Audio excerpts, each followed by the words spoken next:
The royal guard noticed the smear first, a thin line of spit drying on Princess Charlotte's sleeve just below the cuff of her school coat. It should have been cleaned.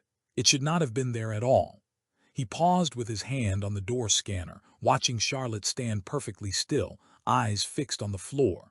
Palace protocols required movement. Her silence required something else.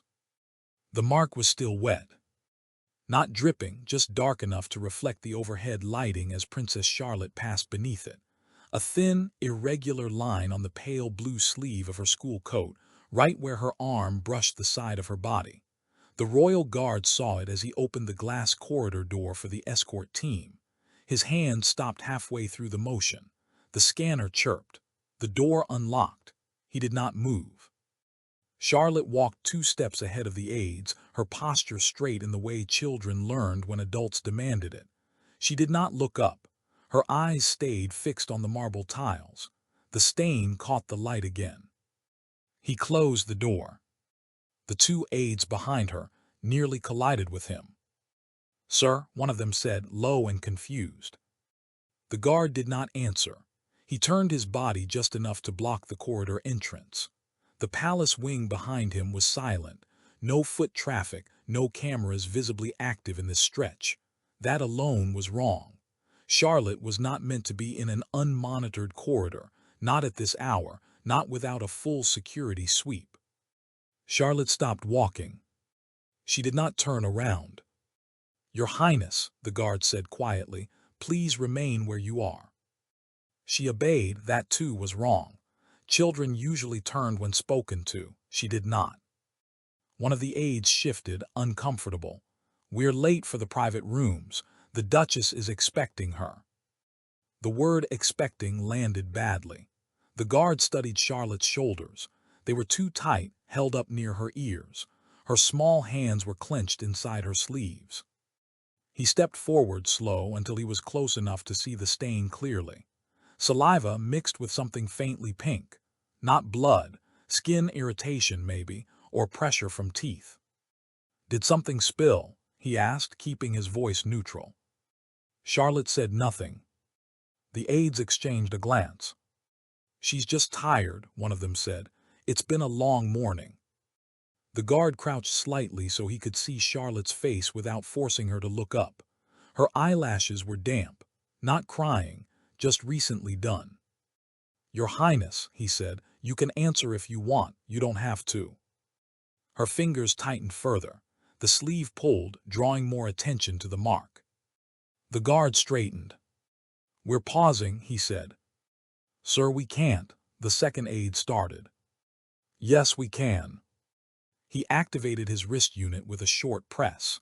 A silent alert pinged local security, temporary hold on child movement, no reason given.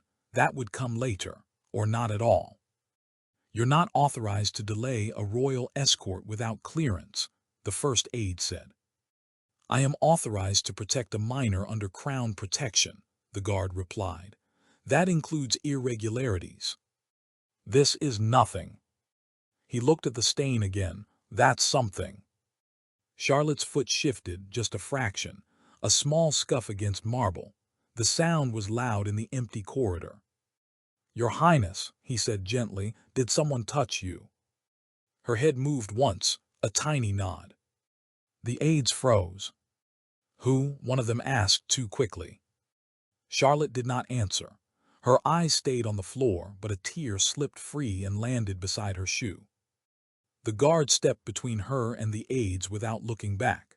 His posture remained formal, but his stance widened just enough to block access. "We're moving to a secure holding room," he said. "That's not protocol." "Neither is this." He tapped his wrist again. This time the alert went higher, internal protection command. Somewhere in the palace, someone would see it. Charlotte took a small step closer to him, as if by instinct. Behind them, hurried footsteps began to echo down the far end of the corridor. The mark was still wet. Not dripping, just dark enough to catch the corridor lights as Princess Charlotte passed beneath them. A thin, uneven line on the pale blue sleeve of her school coat, right where her arm brushed her side. The royal guard saw it as he reached for the glass door to clear the escort through. His hand stopped halfway. The scanner chirped. The door unlocked. He did not move. Charlotte walked 2 steps ahead of the palace aides, posture rigid in the way children learned when adults corrected them too often. She did not look up. Her eyes stayed on the marble tiles. The stain glimmered again. He closed the door. The aides nearly walked into him. "Sir," one of them said, startled. The guard didn't answer. He turned just enough to block the corridor entrance with his body. This wing was meant to be quiet but not empty. No visible cameras, no foot traffic. Charlotte should not have been here without a security sweep. Charlotte stopped. She did not turn around. "Your Highness," the guard said softly, "please stay where you are." She obeyed immediately. That unsettled him more than if she had resisted. One of the aides shifted. "We're late. The Duchess is waiting." The word pressed into the air. The guard studied Charlotte's shoulders, too tight. Her hands were hidden inside her sleeves, clenched. He stepped closer, slow, careful not to startle her. The stain resolved under the light, saliva mixed with a faint pink tinge. Not blood, skin irritation, or pressure. "Did something spill on you?" he asked. Charlotte said nothing. "She's just tired," the aide said. "She had lessons all morning." The guard crouched just enough to meet Charlotte's eye line without forcing her to look up. Her lashes were damp. Not crying now, recently. "You don't have to answer," he said quietly. "Only if you want to." Her fingers tightened, the fabric stretched. He straightened. "We're pausing," he said. "Sir, you can't hold." "Yes, I can." He pressed his wrist unit. A silent alert went to internal security, temporary child hold. No explanation yet. "You don't have clearance," one aide insisted. "I have a duty." Charlotte shifted her foot. A soft scrape echoed down the corridor. "Did someone touch you?" the guard asked. A tiny nod. The aides went still. "Who?" one of them said too fast. Charlotte didn't answer. A tear slid down and dropped beside her shoe. The guard stepped in front of her, not dramatic, just enough. "We're going to a secure room," he said. "That's not procedure." "Neither is this." He sent a second alert, this one higher to Protection Command. Charlotte moved closer to him without looking up. From the far end of the corridor, hurried footsteps began to approach. The footsteps grew louder, fast and deliberate, shoes striking marble with the confidence of people who believed they were allowed to be here. The guard did not turn. He kept his body between Charlotte and the corridor, one hand resting lightly at his side, close to his radio but not touching it. Touching it would escalate things. Sometimes escalation arrived anyway. 2 palace security officers rounded the corner. Not his unit. Administrative detail, dark suits, discreet earpieces. They slowed when they saw Charlotte standing behind him. "What's going on?" the taller one asked. "Temporary hold," the guard replied. "Child irregularity." The phrase was enough to trigger protocol. It was also enough to make everyone uncomfortable. Children were supposed to move through the palace smoothly, quietly, without friction. Irregularities created paperwork. Paperwork created witnesses. "We weren't notified," the shorter officer said. "You were," the guard replied, "just now." One of the aides stepped forward. "This is unnecessary. The Duchess is waiting." The guard did not look at her. "Step back." "I'm responsible for." "Step back." She did. Charlotte's breathing was shallow. The guard could hear it now, small, quick pulls of air through her nose. He angled himself slightly so she could see only him, not the cluster of adults forming behind him. "Your Highness," he said quietly, "we're going to move. Stay close to me." She nodded. They took 3 steps before a new voice cut in. "That won't be happening." The voice was calm, well-trained, authority without volume. A senior palace official stood at the end of the corridor, flanked by two more security staff. He wore no uniform, just a tailored suit and the expression of someone who expected to be obeyed. "Release the child," the official said, "immediately." The guard stopped. "On what grounds?" he asked. "On the grounds that you are delaying a royal schedule." "On the grounds that a minor may have been harmed," the guard replied. "Those supersede scheduling." The official's eyes flicked briefly to Charlotte's sleeve. He saw the mark. His jaw tightened almost imperceptibly. "That will be handled internally." "It's being handled now." "By you." "By protocol." The official took a step closer. "You're out of line." The guard did not move. "Request a medical unit and an independent child liaison." "That is not necessary." "Then put it in writing." Silence stretched. The air conditioning hummed. Charlotte shifted behind him. He felt it through the thin air between them. The official exhaled. "You're making this difficult." "Yes," the guard said, "I am." For a moment no one spoke. Power hovered in the narrow space, uncomfortably visible. Then the guard's wrist unit vibrated once. Acknowledgement from Protection Command. Someone higher had seen the alert. Someone higher now knew Charlotte had not been moved. The official's gaze flicked to the device. "Take her to the holding room," he said tightly. "But this isn't over." The guard nodded once. He turned and guided Charlotte down the corridor, slow, controlled. Every step felt watched. As the door to the secure room closed behind them, the guard caught a glimpse of the S. Tain on her sleeve, one last time before the light shifted. It was still there. Charlotte did not sit when the door closed. The secure holding room was small and windowless, lit by a single overhead panel that hummed faintly. Medical-grade walls, no decorations, no softening details. It was designed to hold problems, not children. Charlotte stood just inside the door, hands still hidden in her sleeves, eyes scanning the corners as if mapping exits. The guard did not tell her to sit again. He keyed the internal lock to manual and disabled the external override. A soft tone confirmed it. That, too, was a boundary crossed. Anyone with the right clearance would notice. They always did.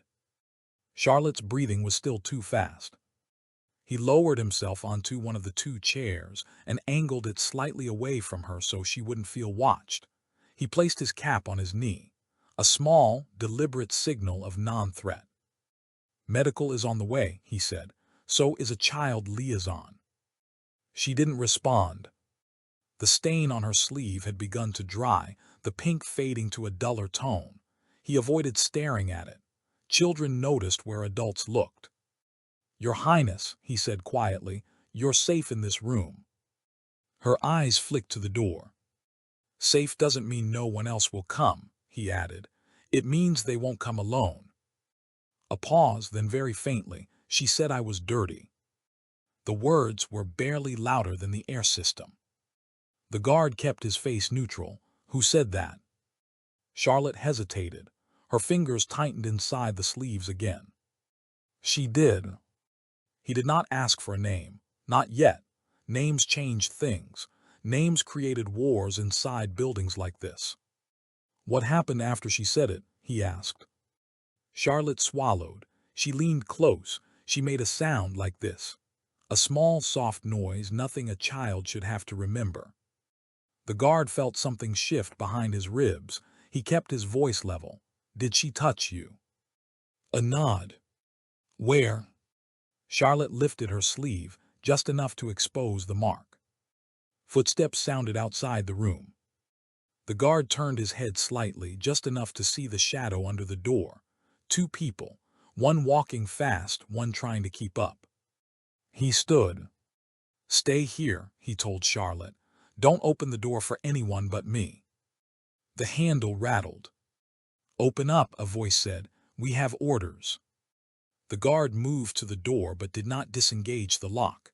"Medical hasn't arrived." "That's irrelevant." "It is." Royal command wants the child released to her guardian. There is no guardian in this room, the guard replied. There is a child under protection. A pause, paper shifted. A tablet, maybe. You're exceeding your authority. Yes. The guard glanced back at Charlotte. She had backed against the far wall, eyes wide, shoulders tight. Sir, the voice outside said, lower now. You don't understand the position you're putting yourself in. I understand it. Silence again, then a softer knock, different rhythm. Medical, a woman's voice called. The guard waited a full 2 seconds, then unlocked the door just enough to see her face. A uniformed palace medic stood in the hall, eyes alert. No one else behind her. He opened the door wider, but kept his body between Charlotte and the corridor. Visual exam only, he said. The medic nodded, of course. As she stepped inside, the door began to push from the outside, pressure against the hinge. Someone was trying to force their way in. The pressure against the door increased by a fraction, just enough to bend the hinge and make the medic pause mid-step. The guard reacted without raising his voice. He shifted his weight forward and braced his shoulder against the inside of the frame, stopping the movement. This room is under child protection hold, he said through the gap. Step back. A muffled exchange followed on the other side. Low voices. Someone arguing that they had clearance. Someone else saying the word liability. The medic did not look at the door. She focused on Charlotte. May I come closer? She asked gently. Charlotte hesitated, then nodded. The guard kept his shoulder pressed against the door while the medic knelt in front of Charlotte. She did not touch her. She did not reach. She simply waited until Charlotte, cautiously, rolled her sleeve up far enough for the mark to be fully visible. The discoloration was clearer now, skin flushed, slightly swollen. The pattern did not look like an accident. The medic's jaw tightened. Can you tell me how this happened? She asked. Charlotte shook her head. That's all right, the medic said. I can see enough. Behind them, the door shuttered again. The guard tapped his wrist. Protection command acknowledged immediately this time. The system had shifted. Someone had flagged the room as active. That meant every forced entry would now be recorded. Back away from the door, he said calmly. The pressure stopped. The medic rose and met the guard's eyes. A silent exchange passed between them. This is real. I need to file a ray. Port, she said. Yes, he replied, you do. Name of the involved party. Not yet, the guard said, just condition and time. The medic nodded and began speaking softly into her wrist unit, recording observations. Swelling, saliva residue, emotional distress. Outside the room, voices grew louder, controlled but urgent. Open the door, the senior palace official called. This is no longer optional. The guard did not answer. Charlotte stood very still, watching him now instead of the floor. Your Highness, he said quietly without turning, stay where you are. He moved one step closer to the door, increasing the physical barrier between her and whoever waited outside. You are obstructing royal authority, the official said. I am enforcing child protection statute, the guard replied. Those supersede household authority. Even when the accused is family. Yes. A pause. That single word carried more weight than any raised voice. The medic finished her report. It's logged, she said softly. The guard nodded. That meant it could not be erased quietly. Copies existed. The door lock began to beep. Override attempt. The guard's wrist vibrated again. External access request. He declined it without looking. Charlotte took a small step toward him. He did not move away. If you force this door, he said through the panel, you will be recorded removing a child from a protected medical hold. That recording will go to independent oversight. Silence. Then slowly, the override attempt stopped. For now. The guard exhaled through his nose. The room was suddenly very quiet, except for Charlotte's breathing and the low hum of the light. He turned slightly so she could see his face. "You did the right thing," he said. Outside, footsteps retreated but not far. They were waiting. The camera feed should not have gone black. The guard saw it the moment the system buffer finished loading. A thin horizontal gap where movement should have been. A stretch of corridor time stamped and empty, not frozen, deleted. That was worse. Frozen footage meant malfunction. Missing footage meant intention. Charlotte sat on the narrow medical cot behind him, a blanket pulled up to her shoulders. The medic stood close, pretending to adjust equipment while quietly acting as a barrier. No one had tried to force the door again, but the air still felt watched. The guard's tablet glowed with the palace surveillance interface. He scrolled back 5 minutes, then 10. The blackout appeared again, exactly 23 seconds long, right where Charlotte and Camilla had crossed paths. "That's not possible," the medic murmured. "It is," the guard replied. "It's just illegal." A system like this did not lose time. It only had it taken. Charlotte watched his hands move over the screen. Her eyes were dry now, too alert. "Someone erased it," she said quietly. "Yes." "Was it her?" He did not answer. The door chime sounded. Not a knock, an internal access request. Polite, official. "Who is it?" the guard asked. "Security oversight," a voice replied. "We need to review the child's status." The guard felt the shift. Oversight did not come this fast unless someone had called them or complained. "Hold," he said. "We're mid-review." A pause, then the request repeated. He denied it. Charlotte's foot slid off the cot and touched the floor. A small sound, but it cut through the room. "Your Highness," he said, "please stay seated." She obeyed. The medic leaned closer. "They're not going to let this sit." "I know." The guard duplicated the footage log. Even with the missing segment, the metadata told a story: manual override, admin-level access, time code stamped to a specific terminal. He encrypted the copy and sent it to an external protection archive. One more line crossed. One more witness created. The door handle moved. "Not forced, tested." "Open," the voice said. "We're not here to argue." The guard stood. He positioned himself between Charlotte and the door again. "State your names," he said. "A beat, Commander Hargreaves, Palace Security."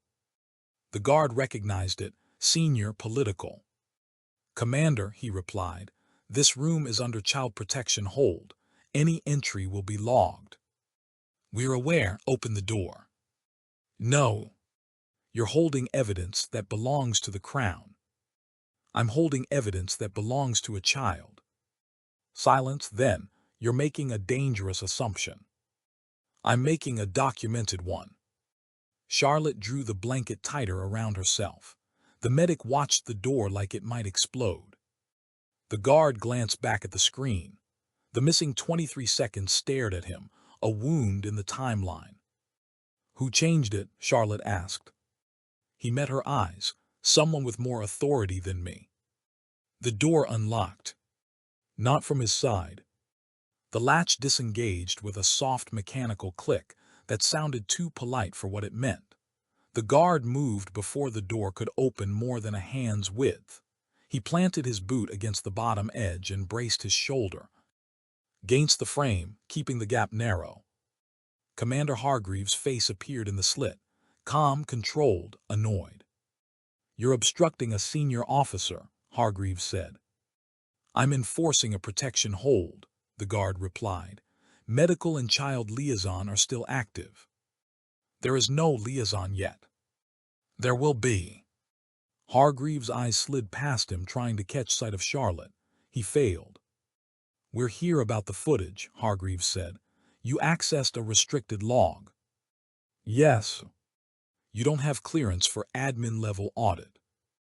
"I had cause." "You had suspicion." "I have missing time." Hargreaves exhaled slowly. That footage was corrected, a technical fault. Faults don't leave admin signatures. That's not your concern. It is when it lines up with a child reporting inappropriate contact.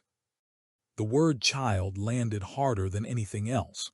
Hargreaves' expression shifted, just a fraction. Who made the allegation? He asked. She did. Then I need to speak to her. No. Hargreaves' tone sharpened. You're not the one who decides that. I am in this room. The medic stepped forward. Commander, I've logged physical indicators consistent with distress. This is now a protected medical case. Hargreaves looked at her. You should be careful what you log. I am. A beat, then Hargreaves' wrist unit chimed.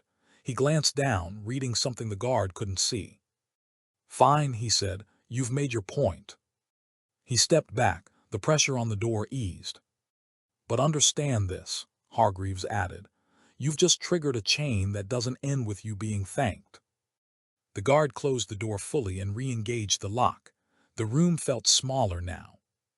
Charlotte looked at him. Am I in trouble? No, he said. You're being protected. That means people get angry. Yes. The medic returned to Charlotte's side. We're going to move you soon, she said gently, to somewhere quieter.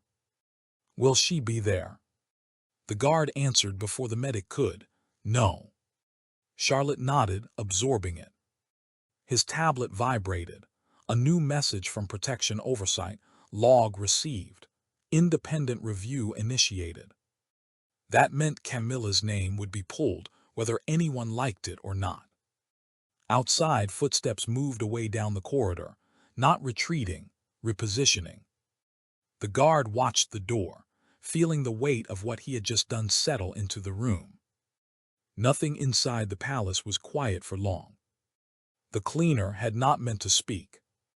That much was clear the moment she saw the royal guard standing beside the child liaison at the service corridor door. Her hand tightened on the mop handle. Her eyes dropped to the floor. People who survived long in this building learned not to be seen. The guard noticed the tremor before she hit it. Ms. Patel, the liaison said gently, we just need a few minutes.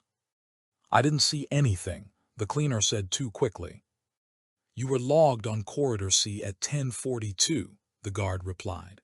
That's when the camera went dark. Her shoulders stiffened. Charlotte sat on a padded chair a few feet away, wrapped in a palace blanket. She wasn't watching the cleaner. She was watching the guard, as if measuring whether he would hold. I was just polishing the brass rail, the cleaner said. I don't get involved in royal things. You don't have to, the guard said. You only have to say what you saw.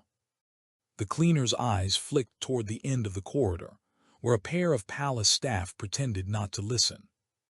I could lose my job, she whispered. You could also lose a child, the guard replied quietly. That made her look up. I saw the Duchess, she said. She came through alone. That was strange. She doesn't usually walk without people. And Charlotte. She was with the aides, but then the cameras went off and the Duchess stopped her, leaned down, too close. The liaison's recorder light blinked on. What did you hear? The liaison asked. Just her voice, sharp, like she was annoyed. Then the little one went very still. Charlotte's fingers curled in the blanket. The guard felt the room tighten. Did you see her spit? He asked. The cleaner swallowed. Yes. Silence followed, not dramatic, heavy. She did it like it was nothing, the cleaner continued. Just a small thing, but it landed on the child's sleeve. I thought it was a joke. Then I saw the girl's face. What did her face look like? The liaison asked. Like she wanted to disappear. Charlotte's breathing caught for a moment. The medic placed a hand near her shoulder without touching. The guard nodded once. Thank you. I shouldn't have said anything, the cleaner whispered. They don't like it when you talk. They don't like it when you're right, he replied. A shadow passed over the corridor floor. Someone had stopped just outside the open doorway. The liaison glanced up. "We're almost finished." The shadow didn't move. The guard felt the familiar pressure return, power standing just out of sight. He reached for his wrist unit to save the recording. NG. The signal flickered. Someone was trying to cut it. The recorder light blinked once, dimmed, then flared back to full. The guard had already switched to local storage.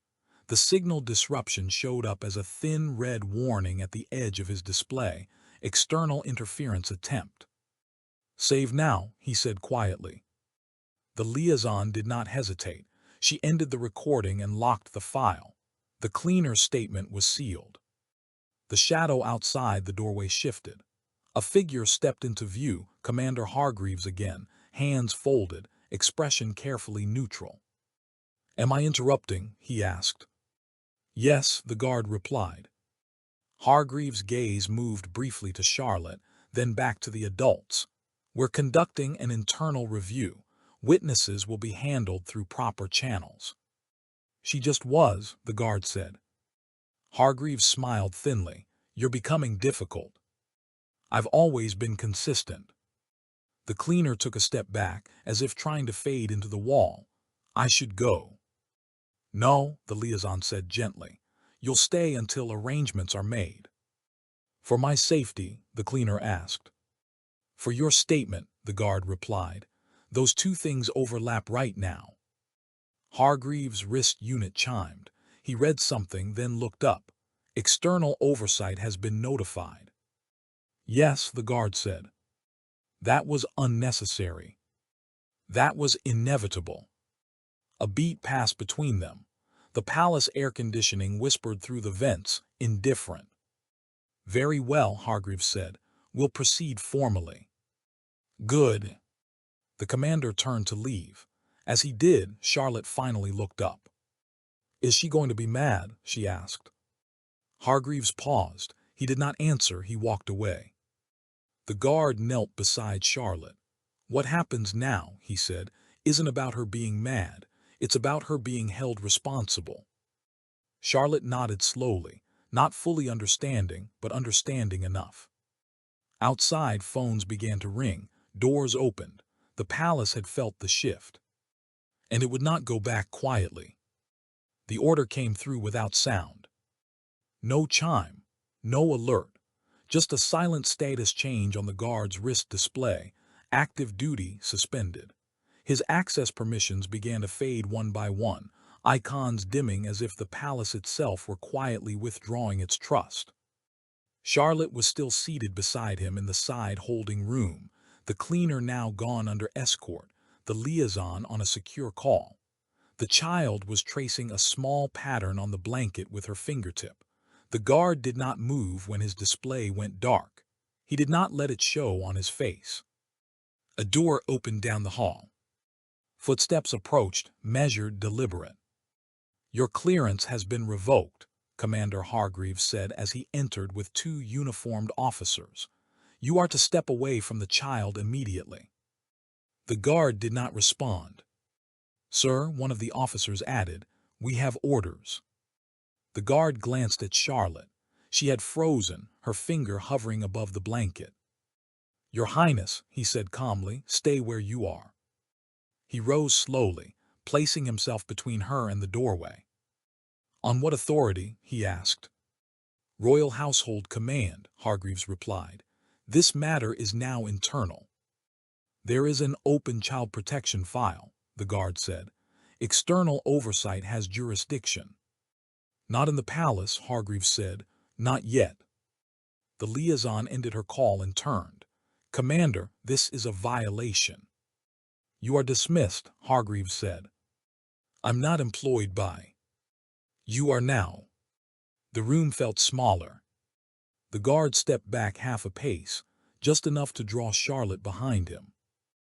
"If you remove me," he said, "you will have to physically move a protected child." Hargreaves' eyes narrowed. "We will do what is necessary." The two officers shifted their weight, uncertain. They were not trained for this. Charlotte's voice broke the silence. "Please don't go." It wasn't loud, it was worse. It was small and exact. The guard felt the pressure of every watching system in the building tilt. Hargreaves looked at Charlotte, then away. "This is not about you." "It is," the guard replied. "It always was." He tapped his wrist, even though it was dim. A manual broadcast, last function still alive. His voice went out on the protection channel, unfiltered. "Child protection hold is being forcibly overridden. This is being recorded." The officers froze. Hargreaves' jaw tightened. "You just crossed a line." "Yes," the guard said. "Now so have you." One of the officers hesitated. The other looked at the floor. Charlotte reached out and took hold of the guard's coat. Outside the room, more footsteps gathered. The palace was choosing sides. The corridor filled without sound. Not a rush, no running, no shouting, but the quiet arrival of people who understood they were part of something larger than a hallway disagreement. Palace security, administrative staff, 2 medical officers. No one knew where to stand. That was the first sign control was slipping. Hargreaves took one step forward. "You are creating a spectacle," he said. "No," the guard replied. "You are." The medic who had examined Charlotte earlier stepped into view. "Commander, if you move that child without medical discharge, you're in violation of safeguarding law. This is a royal residence. It is also a place where a minor was harmed." Hargreaves looked around. For the first time, he seemed to realize how many people were watching. "We will escort the child to her guardian," he said, "under supervision." "No," the liaison replied. "She will go to independent protection. That's the statute once a report is filed."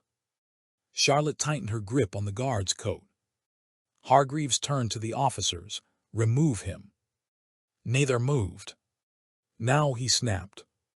One officer swallowed. "Sir, protection oversight is on the line." Hargreaves checked his wrist. The message he read did not please him. The guard stood very still, feeling the weight of Charlotte's hand, the cameras, the people, the thin legal lines that kept children safe only when someone insisted they mattered. "Commander," the liaison said, "this isn't going away." Hargreaves exhaled slowly. "Fine, temporary external transfer." The words tasted like defeat. "Medical and liaison will accompany her," the guard said. Hargreaves nodded stiffly. "And you?" "I go with her." "That's not approved." "It's happening." A pause, then Hargreaves waved a hand. "Get her out before this gets worse." Charlotte was lifted gently by the medic.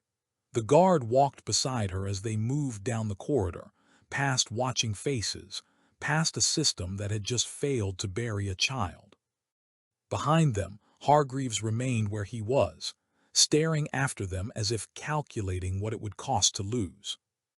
It was already too late. The car was not marked. That was intentional. No crest, no royal plates, just a dark vehicle waiting at the side entrance, engine idling, windows opaque. Charlotte paused when she saw it. Her hand tightened around the edge of the medic's sleeve. "Is this safe?" she asked quietly. "Yes," the guard replied, "this one is." The palace doors closed behind them with a finality that sounded heavier than steel. Inside, power was still shifting. Out here, there was only the cold air and the low vibration of an engine meant to take a child somewhere she could breathe. As they moved toward the vehicle, the guard's wrist unit vibrated. Not palace frequency, external. Oversight link active. A calm voice came through his earpiece. "We have received preliminary logs and medical flags. Do you confirm attempted interference?" "Yes." "And confirmed identity of the accused?" "Not yet formally, but the corridor footage blackout aligns with Camilla's access signature." A pause. "Understood. Transmit everything." He did. The altered log, the medic's report, the cleaner's statement. Once sent, they were no longer his. They were now in a system designed to survive politics. Charlotte was guided into the back seat. The guard stood by the open door, watching the palace through the glass. Lights flicked on in windows. Meetings would already be forming. "Someone is coming," the medic said quietly. A small group had emerged from a side corridor. Palace legal, security, Hargreaves at the center. "They can't stop this now," the liaison said. "They can slow it," the guard replied. Hargreaves approached, face tight. "You're making a mistake." "I'm making a record. You don't know what this will do." "I know what it already did." Hargreaves glanced at Charlotte. "This will destroy people." The guard met his eyes. "It already did." A palace phone rang somewhere behind Hargreaves. He didn't answer it.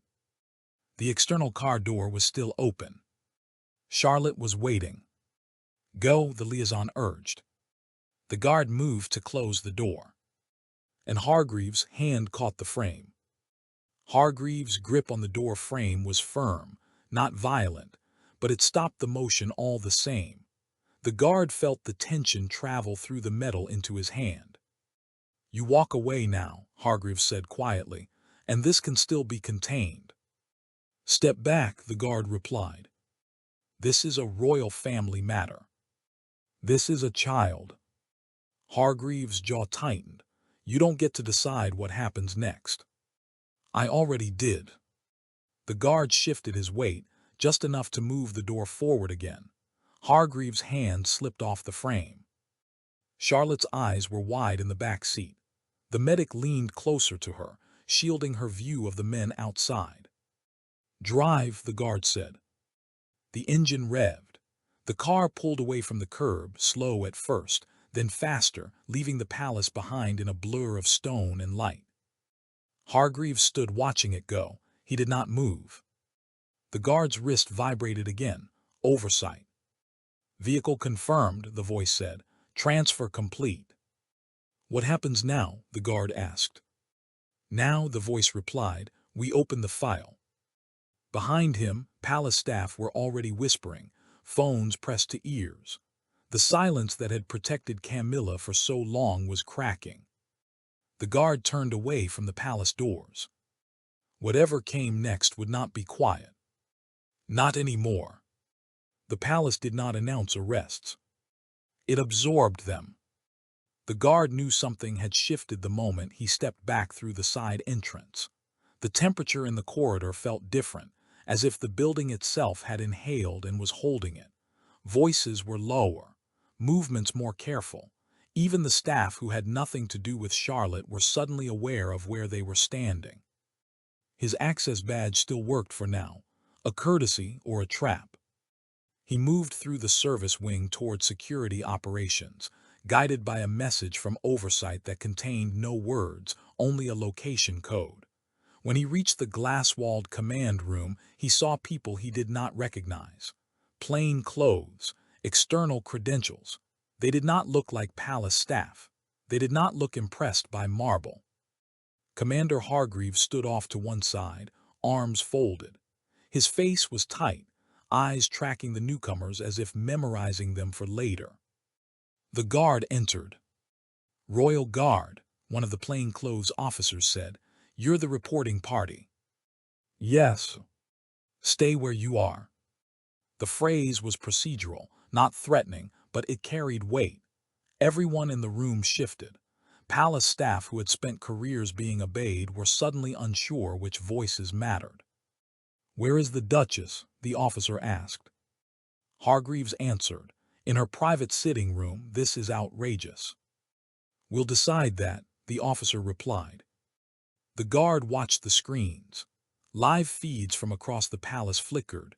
Corridors, private wings, empty halls. Somewhere among them was Camilla, unaware, or perhaps fully aware, that the system protecting her had already been bypassed. "You have evidence?" the officer asked. The guard nodded. "It was transmitted earlier. You should have it." "We do. We're verifying chain of custody." Hargreaves scoffed. "You can't just walk into a royal residence and—" "We can," the officer said calmly, "when a child is involved." That shut him up. A team moved out from the command room following the map on their tablets. They did not run. They did not hurry. Speed would have signaled uncertainty. The guard stayed behind, watching the feeds. Camera 17 showed the corridor outside Camilla's sitting room. Two palace guards stood there rigid. They did not know yet. Camera 17 flickered. The blackout had been repaired, but the memory of it lingered like a bruise. "Why are you still here?" Hargreaves asked the guard quietly. "Because this started with me," the guard replied, "and because someone should watch it end." The external officer glanced back. "You may want to." The door to Camilla's sitting room opened on the screen. Two figures entered. Camilla stood up. Her expression shifted from irritation to something colder as she realized they were not palace staff. "What is this?" she demanded. The audio feed cut out. The guard leaned closer to the glass. Whatever happened next would not be able to hide behind protocol. The audio feed came back a second later, slightly distorted. "Being accused of," Camilla's voice cut through the static, sharp and controlled. "Child endangerment and obstruction of safeguarding procedures," one of the external officers replied. "That's absurd. So is altering palace surveillance." The camera angle shifted as one officer raised a tablet. On screen, the blackout window appeared, time-stamped, annotated with admin access codes. Camilla's eyes flicked to it. For just a moment, the certainty drained from her face. "This is a misunderstanding," she said. "I demand to speak to Household Command." "You can speak to your solicitor." The guard watched from the operations room, the quiet around him thick. Even Hargreaves had stopped pretending this was manageable. On screen, Camilla took a step back. "You can't do this here." "We already are." The officer produced a small device and clipped it onto her wrist. Not handcuffs, just enough to mark custody. "This is humiliating," Camilla hissed. "No," the officer said evenly. "It's procedural." Camilla's gaze darted to the corridor camera as if she could sense being watched. Her mouth tightened. "Where is the child?" she demanded. "Safe." The guard felt something ease inside his chest, for the first time since the stain on Charlotte's sleeve. The feed showed Camilla being guided out of the room. Palace staff appeared in the hallway, pretending not to look while looking anyway. Doors opened. Whispers began. Hargreaves stared at the screen, as if watching a wall collapse. "This will tear the household apart," he muttered. "Maybe it needed to," the guard replied. The external officer turned to him. "We'll need a full statement." "You'll have it." "And your protection status." The guard glanced at his darkened wrist unit. "I don't expect to keep it." The officer studied him for a moment. "We'll see." On screen, Camilla was led past camera 17, the place where the footage had vanished. Now nothing was missing. The palace, for the first time in years, was being forced to remember. Charlotte was no longer in the palace. The guard knew that before anyone told him. The building had changed in the way it always did when something important left it. Corridors felt wider, quieter, as if a pressure had lifted but not yet settled. He stood in a small administrative office off the security wing, waiting. No chair offered, no water, just a glass wall looking into a corridor where palace staff walked carefully, avoiding eye contact. His wrist unit remained dark, suspended. That too was intentional. It kept him present without power. The door opened without a knock. A woman entered alone. No uniform, external oversight. Her badge was clipped low, meant to be seen only when necessary. "Charlotte has been transferred to independent protective custody," she said. "Medical staff, child liaison, and 2 external officers. She's stable." The guard nodded once. It was the first clean breath he'd taken in hours. "And Camilla?" he asked. "Processing," she replied. "Charges will be formalized within the hour." The word processing was almost gentle. It wasn't meant to be. The woman studied him. You understand what this means for you? Yes. You bypassed royal authority. You leaked protected surveillance. You refused direct orders. Yes. And you did it while acting as a crown guard. Yes. A pause. Somewhere down the corridor, a phone rang. You'll be removed from palace duty, she said, at least temporarily. That's acceptable. You may be questioned. There will be reviews. I expected that. The woman tilted her head slightly. You're not asking what happens to Charlotte next. He met her eyes. You already told me she's not here, that's enough. Another pause. This one felt different, not hostile, appraising. There will be a new protection mandate around her, she said. Independent, no household interference. Good. And a recommendation has been filed. For what? For her to keep you. The guard didn't react, not outwardly. You won't be a palace guard anymore, the woman continued. But you may remain assigned to her detail, off-site, quietly. That's also acceptable. The woman reached into her folder and slid a thin document across the desk. This is provisional. It will upset people. It already has. She gave a faint, humorless smile. You changed something inside that building today. It doesn't know it yet. The guard glanced at the glass wall, at the careful movements beyond it. Neither did she, he said. The woman turned to leave. You'll be escorted out shortly. Your things will follow. Where is she now? He asked.